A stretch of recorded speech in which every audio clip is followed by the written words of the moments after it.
Ok, muy bien.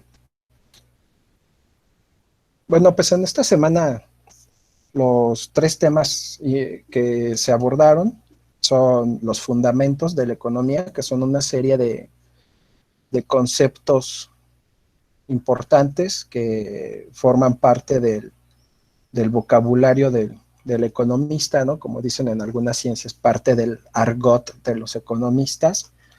Que bueno, pues que para entender cómo piensan los economistas, pues es importante conocer esos, esos términos económicos, ¿ok? Y de lleno, entrando al estudio de la economía, pues se abordan dos temas centrales, que es el modelo de mercado y la frontera de posibilidades de producción. Bueno, es importante, ¿no?, destacar que en una economía de mercado, también conocida como mercados competitivos, la oferta y la demanda de un bien o servicio determinan el equilibrio, ¿no? El precio y la cantidad de equilibrio. Entonces, los elementos que hay que destacar en las economías de mercado son los siguientes, ¿no? Que pues son el modelo representativo del sistema capitalista de producción, que su escuela de pensamiento económico pertenece a la rama de la escuela neoclásica y que por ende entonces son mercados competitivos. La distinción que van a tener, que tienen los mercados competitivos, es que existe una cantidad elevada o N productores en la economía. Hay muchos productores. Y esos productores producen un bien homogéneo, la tecnología es homogénea, ¿sí? O sea, ¿eso qué implica? Bueno, por ejemplo, que si producen bebidas embotelladas, todos producen de forma parecida las bebidas embotelladas y las características del producto son similares. No hay grandes diferencias, no las hay. No hay diferenciación de producto, como es su contraparte en la competencia imperfecta con el oligopolio, que el oligopolio, bueno, ahí es, puede haber oligopolio por el lado de la diferenciación de producto, ¿no? Que tiene que ver con la presentación del producto, el, con el tamaño, el etiquetado, ¿no? El empaquetado, en fin, ¿no? En la competencia perfecta, no, esos son los supuestos, ¿no?, principales. N competidores con productos homogéneos, tecnologías homogéneas, y que no es tan la participación tan equitativa. ¿Y en qué sentido es la participación equitativa? De que la información que existe en el mercado es simétrica.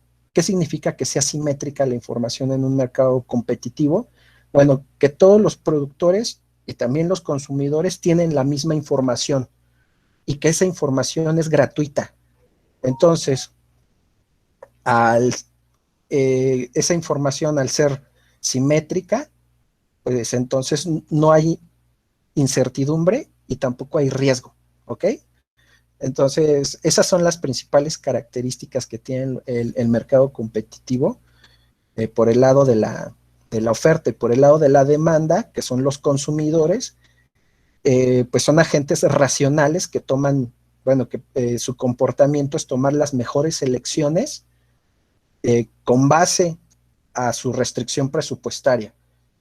Esto es muy interesante porque lo que viene del curso, ya propiamente la próxima semana, que es la teoría del consumidor, que describe el comportamiento del consumidor, es decir, cómo toma decisiones el consumidor con base a sus gustos y preferencias y su restricción presupuestaria, es decir, sus ingresos monetarios, determinan la demanda de bienes y servicios, ¿sí? Entonces, si volteamos a ver el modelo de mercado, este modelo simple de mercado de demanda y de oferta, La demanda está determinada principalmente por los gustos y preferencias de los consumidores y otros elementos, ¿no? Que vamos a ver. Y la oferta, pues, queda determinada por el plan económico que tenga el productor. ¿Para qué? Para obtener beneficios y minimizar costos, ¿sí? Ese es el plan del productor, maximizar sus beneficios y minimizar sus costos. Así opera la economía capitalista, ¿verdad? Así opera el productor capitalista. ¿Cuál es el fin? Maximizar sus beneficios y minimizar costos, ¿ok? Bueno, entonces esas son las principales características de estos dos, dentro del mercado, de la economía de mercado, y esos dos agentes económicos, ¿no? Que son, por un lado, los consumidores y por el otro lado, los productores. Características de la demanda, ¿no? Eh, la definición de demanda son todas las cantidades de un bien o servicio que los compradores que los consumidores están dispuestos y podrían comprar a todos los precios posibles, ¿sí? Las cantidades y todos los precios posibles. Esa demanda por parte de los consumidores, pues, se puede representar de forma gráfica, como lo estamos viendo aquí. Y bueno, vienen detalles dentro de la teoría económica y también como parte del análisis económico. Se representa en este plano de dos ejes, principalmente para simplificar el análisis. Por eso es importante que cuando uno empiece a estudiar economía, primero tenga bien claro cuál es el método de la economía, ¿no? Y uno de los elementos clave del método de la economía a la hora de elaborar modelos económicos son los supuestos que se realizan, ¿no? Como vimos al principio de la clase, el mercado competitivo tiene esos supuestos, ¿no? Las características del mercado son los supuestos sobre el mercado. Cuando levantamos los supuestos, tenemos otra estructura de mercado, ¿sí? Como el que mencionaba hace un momento. A ver, en la economía de mercado, uno de los supuestos es que los productos son homogéneos. Cuando levanto ese supuesto, cuando quito ese supuesto de la competencia perfecta, tengo una nueva estructura de mercado que se llama oligopolio. ¿Y cómo? Oligopolio diferenciado, ¿no? Bien, entonces, pues digamos que el modelo de base es el modelo de competencia perfecta. Hay que entenderlo para saber en el momento en el que vamos levantando los supuestos qué estructuras de mercado van apareciendo. Por ejemplo, o sea, aquí en esta estructura de mercado, demandantes y oferentes se ponen de acuerdo, dice la teoría, ¿no? Llegan a un acuerdo y determinan entre ambos un precio de equilibrio y una cantidad de equilibrio en el que el plan económico de la oferta y la demanda se satisfacen. Y como la información es asimétrica, perdón, la información es simétrica, entonces pues todos saben cómo va a quedar el precio, o ya tienen información sobre los precios. Entonces llegan y se ponen de acuerdo rápido, ¿no? A eso se le conoce, bueno, se le dice que los agentes económicos son tomadores de precios, porque tienen información simétrica. Ok, si levanto el supuesto de la información simétrica y aparte supongo que hay un agente económico por el lado de la oferta, que es el que se encarga de fijar los precios, independientemente de los niveles de producción que pueda ofertar, bueno, esa estructura de mercado es el monopolio, ¿no? ¿Ok? Entonces, conocer el modelo de economía de mercado y las bases del modelo neoclásico es fundamental para entender a las otras estructuras de mercado, porque las otras estructuras de mercado surgen cuando se levantan los supuestos de la economía de mercado. La forma que puede adquirir la demanda, igual la oferta, bueno, pues es para simplificar el análisis. En algunos manuales de economía, pues ustedes encontrarán que le llaman curva de demanda. Y cuando ven la gráfica dicen, no, pues ahí yo veo una recta. Bueno, así son los economistas, ¿no? Y lo que dicen es de que, bueno, pues puede ser esta línea recta, puede ser una forma funcional lineal, ¿no? O, bueno, pues también puede adquirir la forma de una curva. ¿De qué depende? Dicen los economistas. Bueno, en principio de la información estadística con la que cuentes y en el momento en el que estimes esa función de demanda y la grafiques, bueno, obtendrás la forma de la curva de la demanda, ¿no? A lo que sí va a responder la curva de la demanda es a la ley de la demanda, ¿sí?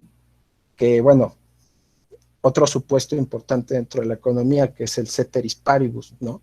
O sea, manteniendo todos los demás factores constantes, ¿no? ¿Y cuáles son esos otros factores constantes? Bueno, suponiendo que las preferencias de los consumidores no cambian, ¿no? En este ejemplo, si existe un aumento del precio del bien o servicio, la cantidad demandada de ese bien o servicio va a disminuir.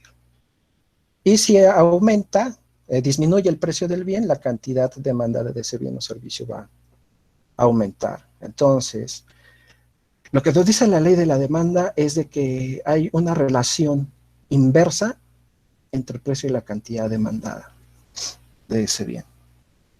Y a eso, bueno, sí, siempre va a responder la demanda, ¿ok? Hay casos especiales, ¿no?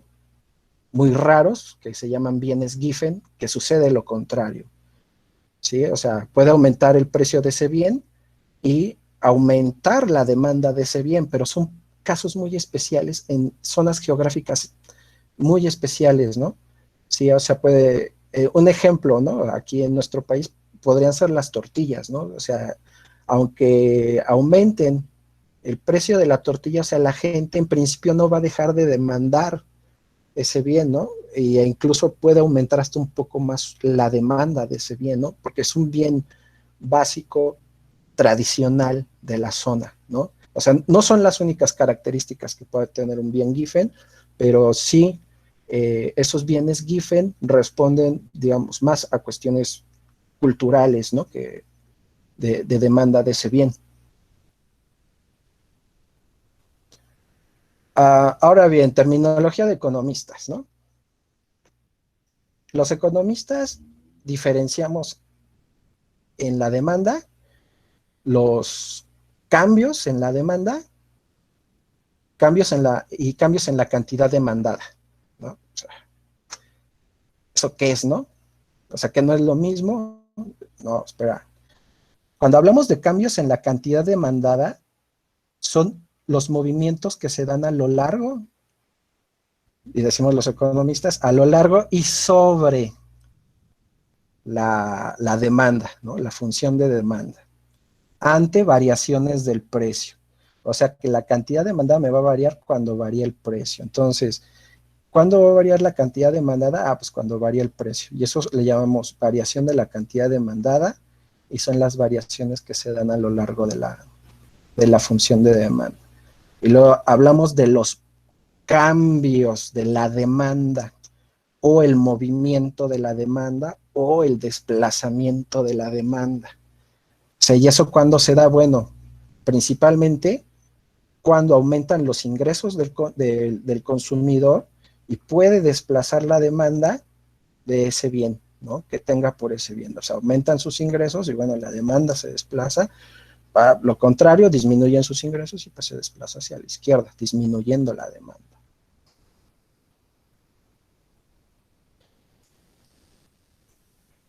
En economía tenemos clasificaciones de tipos de bienes.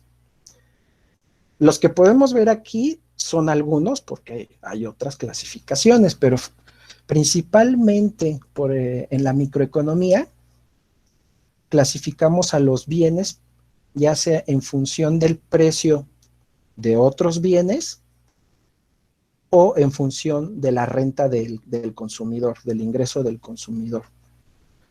Y bueno, pues en función de los precios de los bienes, están los bienes complementarios y los bienes sustitutos. Sí, los bienes complementarios pues son aquellos bienes que se consumen juntos.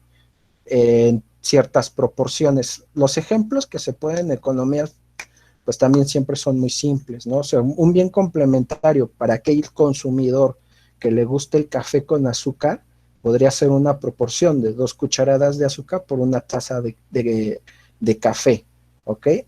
Entonces, podríamos suponer que le aumentan el precio del azúcar, ¿sí? Pero como él lo toma junto con el café, pues entonces va a disminuir su demanda de, de azúcar y pues por ende también después la de café, ¿no? De manera proporcional. Los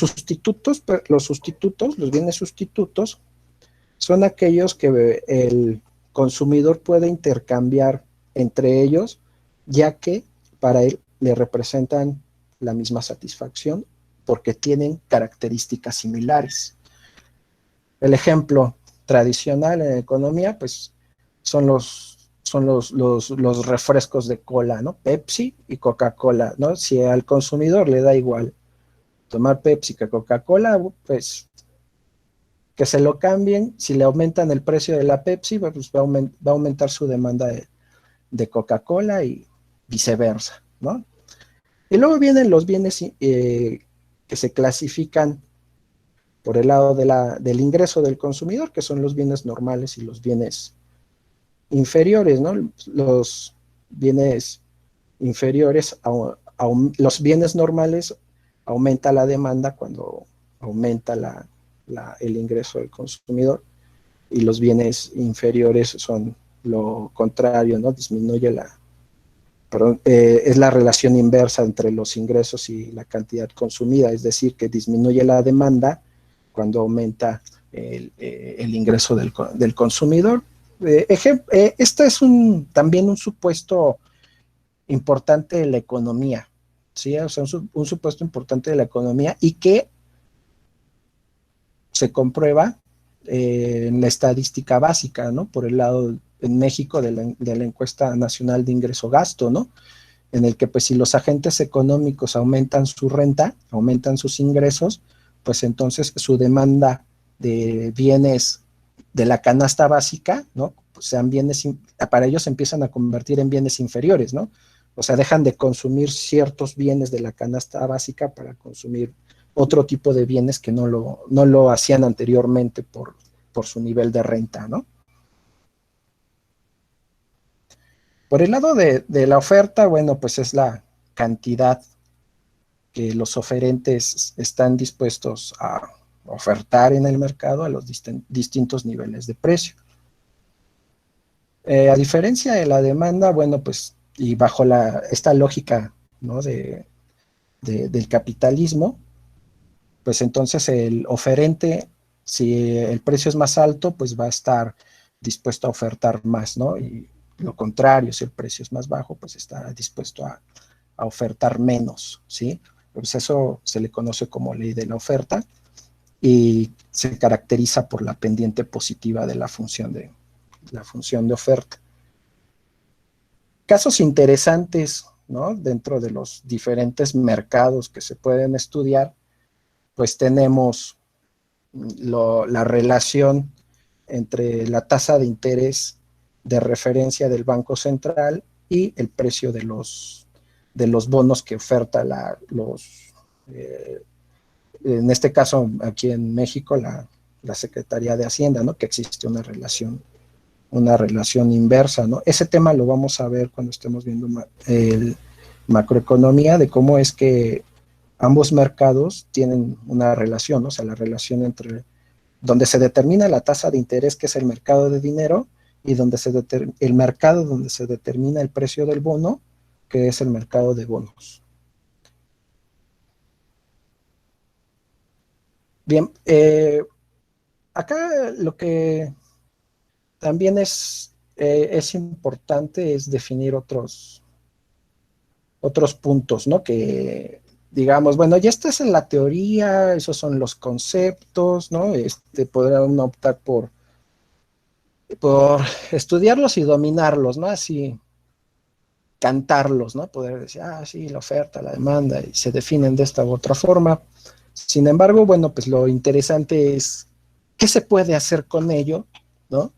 O sea, ¿qué tipo de análisis económico puedo hacer con el modelo de mercado, ¿no? Con la oferta y la demanda. ¿Qué es lo que puedo hacer? Bien.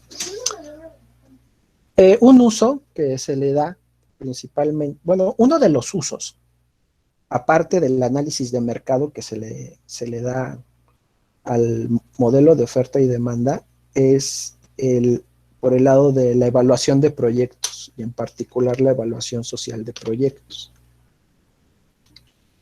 Para eso hay que definir otros conceptos para hacer un ejercicio, ¿no? Y hacer análisis económico. Bien, vamos a definir esos, esos conceptos. El consumidor cuando va a salir al mercado, ¿no? Sale al mercado, el mercado de bienes y servicios, si bien ya tiene la información, ¿no? De cómo están los precios, siempre, siempre sale con más dinero, ¿no? Ese es el supuesto, ¿no?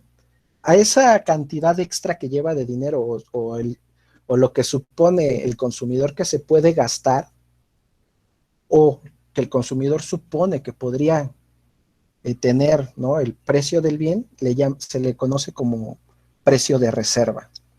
Y el precio de reserva del consumidor es la cotización máxima que está dispuesto a pagar el consumidor, ¿sí? Aquí, a manera de ejemplo, podemos suponer que ese precio de reserva es 80, ¿sí?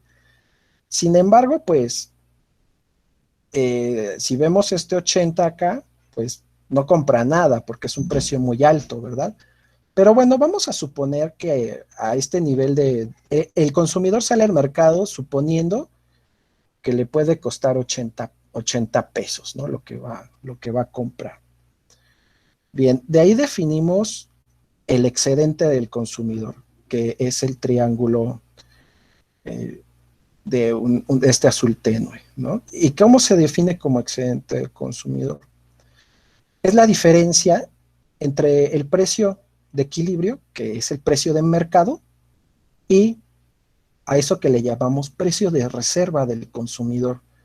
Es decir, que ya cuando el consumidor sale al mercado y se enfrenta, ¿no? A la realidad, dice, yo llevaba una reserva de 80 pesos, pero pues el precio real, el precio de mercado es de 40 pesos. Ah, bueno, pues entonces todo esto me sobra, todo esto es mi excedente de consumidor. Lo interesante del excedente del consumidor es que también representa una medida del bienestar del consumidor, ¿sí? ¿Por qué? Bueno, porque él salió al mercado con este precio de reserva y el precio real en el mercado era menor. Entonces gana todo esto en bienestar, ¿sí? O sea, en economía, bueno, en la microeconomía, o sea, ¿qué entendemos como bienestar? O sea, el bienestar va a ser que va a salir más contento del mercado porque tuvo todo este excedente, ¿sí? Su contraparte es el excedente del productor.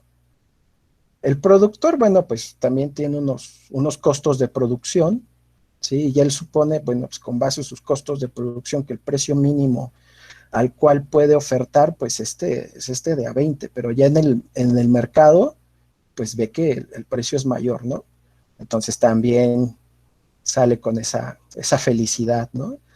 Entonces, el triángulo superior representa el excedente del consumidor y el triángulo inferior representa el excedente del consumidor. Ahora bien, ¿en qué lo podríamos utilizar? ¿No? ¿Para qué lo podría utilizar un economista? Hacer este tipo de análisis. Bueno, si recordamos la parte de fundamentos de la economía, cuando vimos, bueno, yo hablo ya de lo que está en módulo, ¿no? O sea, vemos que hay tres agentes de la economía, ¿no? Están las familias, que son las economías domésticas, que están representadas por los consumidores. Están las empresas, que son los productores, pero también está el Estado, ¿no?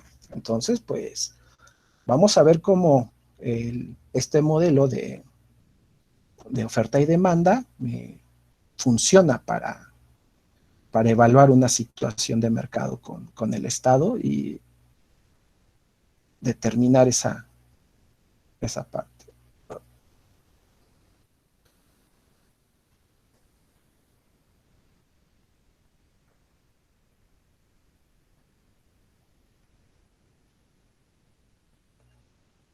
Bien.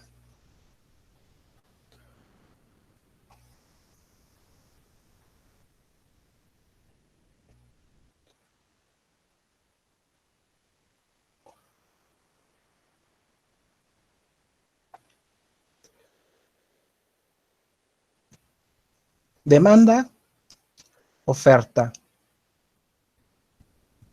La situación inicial es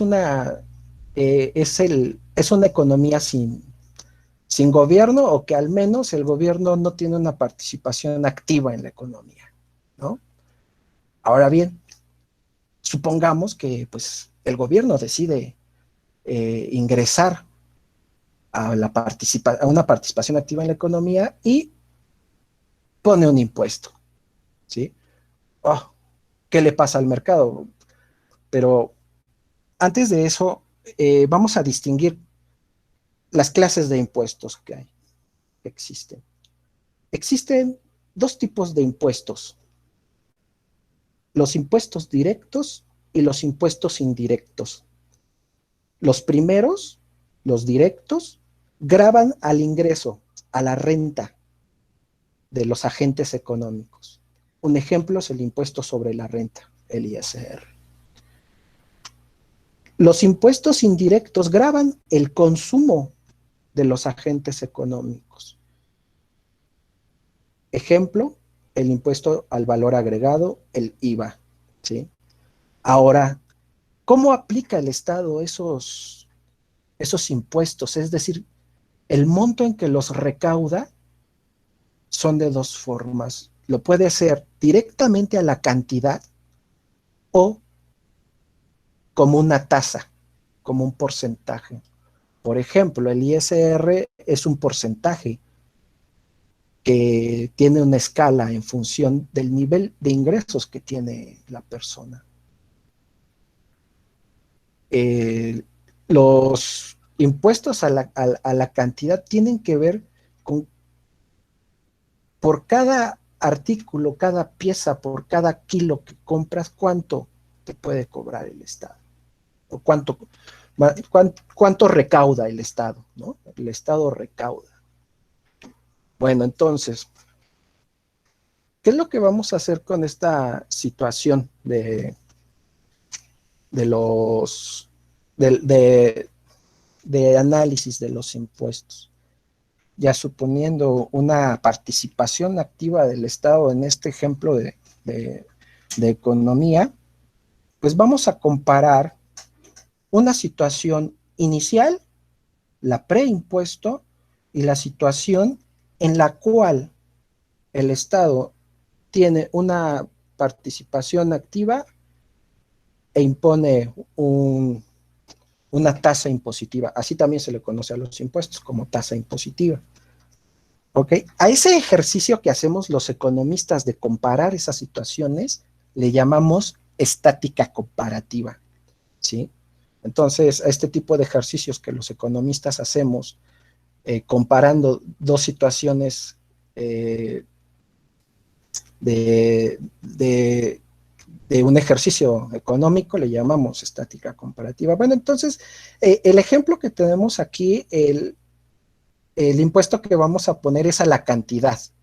A los ingresos no puedo porque esta función de demanda que tenemos aquí, la cantidad está determinada por el nivel de precios, ¿sí? Si tuviera aquí a los ingresos, ¿no? Que como también lo hemos visto, o sea, la demanda también depende de otras cosas, ¿no? Como del nivel de ingresos, los gustos, las preferencias y las expectativas del consumidor, pero bueno, en este ejercicio la demanda está únicamente en función del nivel de precios.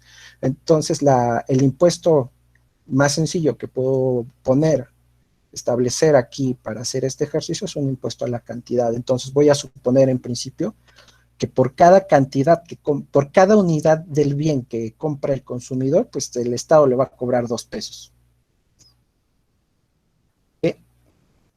Bueno, vamos a ponerle un poquito más para que se desplace, que se vea más. Ajá, ahí está, más bonito. La situación inicial no cambia, es mi situación de equilibrio, ¿no? O sea, aquí en este punto inicial, el mercado está en equilibrio, pero cuando entra el Estado, ahora hay un nuevo precio, ¿no? Aquí lo podemos comparar primero la cantidad que se va a establecer de equilibrio, disminuye en 2 unidades. El precio de mercado aumenta en 2 unidades, ¿sí? Ustedes pueden sacar los porcentajes, o sea, pues ustedes pueden obtener ese impacto, ¿sí? El impacto de la situación con impuesto y la situación sin impuesto, y esa variación, que está un poquito aquí del lado derecho en las diferencias o en las caídas del excedente del consumidor y del productor, pero que vale, ¿no? Hacer el ejercicio con las tasas, con las participaciones porcentuales o las tasas de crecimiento, para ver el grado de impacto que el impuesto tiene. Bueno, yo de aquí de entrada, o sea, el precio aumentó en 2 pesos, ¿sí? O sea, el Estado vino, impuso una tasa impositiva de 5 pesos por cada unidad que se consume, y ahora el nuevo precio es de 66. ¿Qué es lo que va a suceder ahora? Bueno, lo que va a suceder es que va a disminuir la cantidad de equilibrio, la cantidad que van bueno, es la cantidad que van a demandar y van a demandar los consumidores y la que pueden ofertar los productores. Esta es la cantidad de dinero que va a recaudar el Estado, son 170 pesos en este ejemplo. Y acá viene un término interesante que se llama pérdida de eficiencia. En esta situación, en la situación de equilibrio, regreso al equilibrio ahí, sí. En la situación de equilibrio sin Estado, la asignación es eficiente.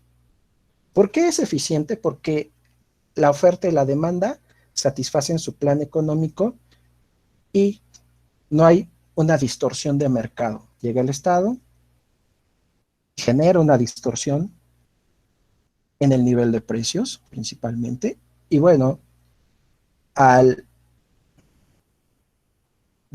al generar esa distorsión del nivel de precios,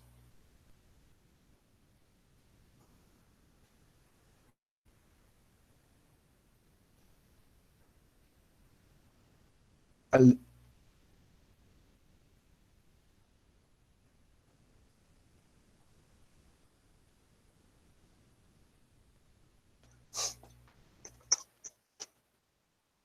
esa distorsión en el nivel de precios, pues entonces el mercado genera una pérdida de eficiencia en la asignación de los bienes. Decir, bueno, pues, ¿por qué? Porque no han aumentado los precios, ¿sí? Aumentan los precios.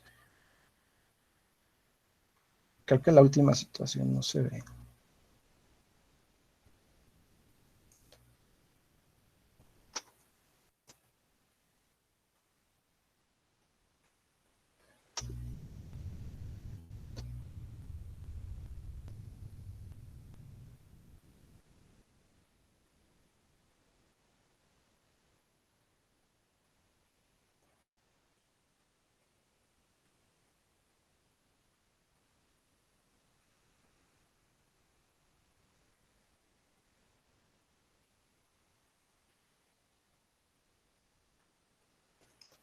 Ahí está la afectación. Ahí está la afectación. Este tramo, que bueno, representa la recaudación del Estado, es también una pérdida del bienestar, ¿no? Del excedente del consumidor. Este tramo, pues, representa una distorsión en el mercado al ver aumentado los precios, ¿sí? Entonces, bueno, de una situación de equilibrio donde los agentes económicos, por el lado de la oferta y la demanda, se ponen de acuerdo y satisfacen ambos sus planes económicos, el ingreso del Estado hace que aumenten los precios cuando pone este impuesto. Ahora bien, la función del Estado, uno podría decir, no, pues acepto la tesis neoliberal, ¿no? De que el Estado tiene que reducir su participación en la economía porque Edgar en su clase ya me mostró que cuando entra, genera distorsiones en el mercado y en la distribución, ¿no? De los bienes y servicios y aumenta el precio. No, es punto, espera, ¿no?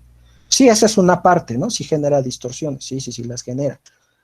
Pero como agente regulador también se tiene que encargar de minimizar esas distorsiones. ¿Y cómo lo va a hacer? Bueno, ese agente económico llamado Estado recauda impuestos y esos impuestos los tiene que redistribuir en los agentes económicos para compensar su nivel de ingreso. ¿Y cómo lo va a hacer? Pues a través de transferencias convertidas en subvenciones o subsidios, ¿sí? Entonces, por un lado, o sea, podemos ver en principio, ¿no? O sea, para el economista, pongan un ejemplo, ¿no? Alguien en la Secretaría de Hacienda que quisiera ver, ¿no? Más o menos, pues acierto bien, ¿no? A X bien en particular. Vamos a poner el ejemplo de las bebidas azucaradas, ¿no? De los refrescos. Es decir, pues no, pues vamos a ponerle un impuesto, ¿no? Al consumo de refrescos. Y pues, en principio, este modelito, ¿no? Yo supongo que los de Hacienda harán algo más sofisticado y no en Excel, ¿no? Pero bueno, hacen su modelito de oferta y demanda, estiman la demanda de mercado de bebidas azucaradas y la oferta de mercado y estiman el precio y el valor de equilibrio y a partir de ahí analizan la situación en la que van a, el nivel del impuesto que le van a asignar a ese bien. Y a partir de ahí, bueno, pues cuánto pueden recaudar, ¿no? Del bien. Sin embargo, tiene que ver, ¿no? Su intervención en cuánto va a hacer que el mercado pierda eficiencia en la asignación, ¿sí? Y bueno, yo también digo, ¿no? O sea, que esos hacedores de política económica, pues al ver la pérdida de eficiencia en ese mercado en particular, pues tienen que optar por los mecanismos de política económica que compensen esa pérdida de eficiencia. ¿Cómo? Bueno, fundamentalmente a través de transferencias, ¿no? Hay otros mecanismos, la respuesta es sí, construyendo infraestructura, ¿no? Mejorando el nivel de vida de los habitantes, ¿no? de la sociedad. Ahora bien, vamos a pasar a la segunda parte, nuestro segundo modelo,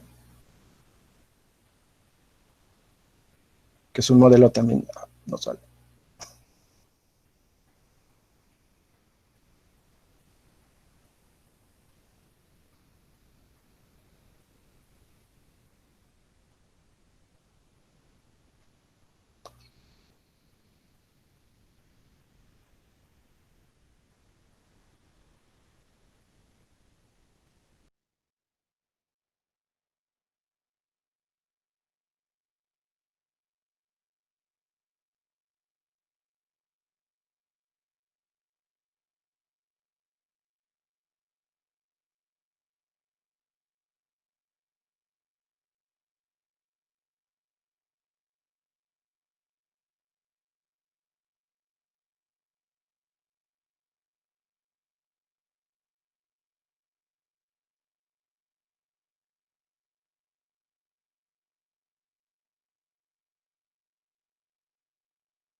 Vale, nuestro segundo modelo es la frontera de posibilidades de producción, ¿no? El costo. Que bueno, que nos La definición de la frontera de posibilidades de producción nos representa la cantidad, perdón, nos representa la combinación de bienes que puede producir una economía, dando por supuesto, ¿no?, que está utilizando de manera eficiente los recursos productivos que tiene a su disposición, o los factores de la producción, ¿no? Los factores de producción, bueno, tierra, trabajo y capital. Ahora bien, pues, en principio, o sea, la definición es de que la frontera de posibilidades de producción, pues, me representa esas combinaciones y que se están utilizando de manera eficiente los recursos, pero al 100%, eso de al 100% me implica que se están ocupando al pleno empleo. Ahí apunten, otro supuesto de la economía de mercado, ¿no?, del modelo neoclásico, por el lado de la oferta, es que los recursos, los factores de la producción se ocupan al pleno empleo, ¿sí? O sea, es una economía sin desempleo. Pero vamos a ver que sí hay desempleo y de qué tipo de desempleo hay, pero en principio es una economía en la que los factores de la producción se ocupan plenamente. ¿Vale? Pues, ¿para qué nos sirve, ¿no?, este modelo? Bueno, en estas tres situaciones que tenemos, la situación anaranjada, la, la línea anaranjada representa la situación actual, entre comillas, ¿vale? Entonces lo que va a hacer el economista es ver qué es lo que puede pasar si disminuye la producción de uno o de otros, de uno o de otro de los bienes que se está produciendo, y en qué punto de la frontera de posibilidades se va a situar. Bueno, aquí definimos que los puntos que están sobre la frontera de posibilidades de producción, todos los factores de la producción están siendo utilizados plenamente, ¿ok? Los puntos que están por debajo de la frontera de posibilidades de producción, los factores de la producción están siendo utilizados de forma ineficiente. También se dice, ¿no?, en el vocabulario de los economistas, se están subutilizando. Y bueno, los puntos que están por encima de la frontera de posibilidades le llaman puntos inalcanzables, pero también se le conoce como puntos donde se sobreutiliza la planta productiva. Un ejemplo muy, muy, muy claro y muy bueno de frontera de posibilidades de producción en la economía real es la frontera agrícola que tiene un país. La frontera agrícola de un país es la superficie que dispone ese país, la superficie que sí tiene características para que se pueda llevar a cabo la agricultura. En el caso mexicano, esa frontera de posibilidades de producción es en promedio, bueno, anualmente, en promedio de 22 millones de hectáreas, ¿sí? Y anualmente se reportan en promedio cerca de 19 hectáreas sembradas, 19 hectáreas cosechadas. Entonces, si sacas una diferencia, podrías decir, no, ¿sabes qué? Que están dejando de utilizar 3 millones de hectáreas. Entonces, la agricultura mexicana no está utilizando plenamente ese factor de la producción y lo está subutilizando, ¿no?